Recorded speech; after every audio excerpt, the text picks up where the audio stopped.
Hello, my name is James Turner and I am a Senior Solicitor at Laurent Law, Barristers and Solicitors, located in Grey Lynn, Auckland, New Zealand. I have previously delivered a video blog regarding the ways to get residence in New Zealand, but in this video I would like to provide an update and approach the subject with a bit of a different angle on the matter compared to an earlier video I prepared about a year ago. Immigration rules can change quickly. Policies can be introduced or changed at short notice, and they can be very complicated too. In this video, I touch on some of the key themes arising in our discussions with clients in recent times. It is important to keep in mind that most New Zealand visas require an applicant to have an offer of employment with an accredited employer. For example, an Accredited Employer Work Visa can be granted to applicants who have an offer of employment with an accredited employer. The accreditation of employers in New Zealand is a controversial topic, and the rules surrounding accreditation of employers are complicated. Over time, we have been approached by employers needing help with getting accredited, or responding to concerns INZ has raised about non-compliance with employer accreditation standards. It is nearly a specialist subject in itself. Many offers of employment can and do lead to residence, but not all of them. If employment is in an occupation which appears on the green list, an applicant can apply directly for residence under the straight to residence category or possibly a work to residence category, which requires the applicant to work on the Accredited Employer Work Visa for 2 years first. Many occupations in IT, healthcare and engineering appear on the green list. However, also appearing on the green list are various types of teachers and trades workers.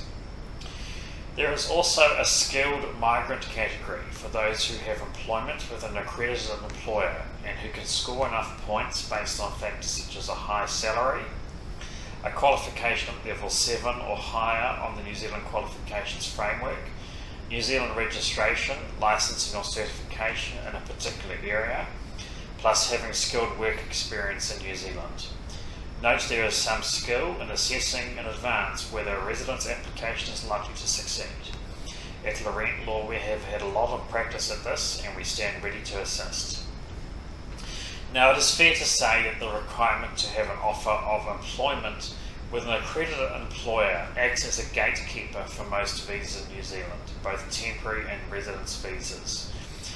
Immigration instructions are not designed with any particular country in mind. The only country that gets any special treatment within the New Zealand immigration rules is the United Kingdom, and even then it is only a 6-month visitor visa on arrival compared to several other countries which receive 3 months. We have found that the need for an offer of employment in order to get a visa in New Zealand is not attractive for some. For example, when speaking to potential migrants from the United States. This is because we find that for many in North America, a visa for New Zealand can be more of a lifestyle choice, bearing in mind that salaries in North America for most types of occupation are higher compared to New Zealand. It is not necessarily an attractive proposition to say to someone, well, you can come to work in New Zealand if you get an offer of employment, but you will be paid less. A different way to obtain a work or residence visa in New Zealand is through partnership with a New Zealand citizen or resident. The applicant needs to be living together in a genuine and stable partnership with the New Zealand citizen or resident for the visa to be approved. I've prepared a video blog about partner visas previously, so I won't discuss this topic in a lot of detail here. At Laurent Law we have a lot of experience assessing and deciding whether a partner application is likely to succeed, and we won't take on your application unless we think it has a good chance of success. There are some options and pathways for people who want to make a claim to refugee or protected person status in New Zealand, but achieving recognition in New Zealand as a refugee or protected person is not straightforward. It should certainly be viewed as an option as last resort.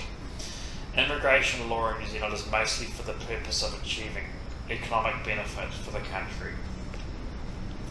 Now, if coming to work in New Zealand is not your thing, there might be another way for you to obtain a visa if you have money that you are prepared to invest in the New Zealand economy.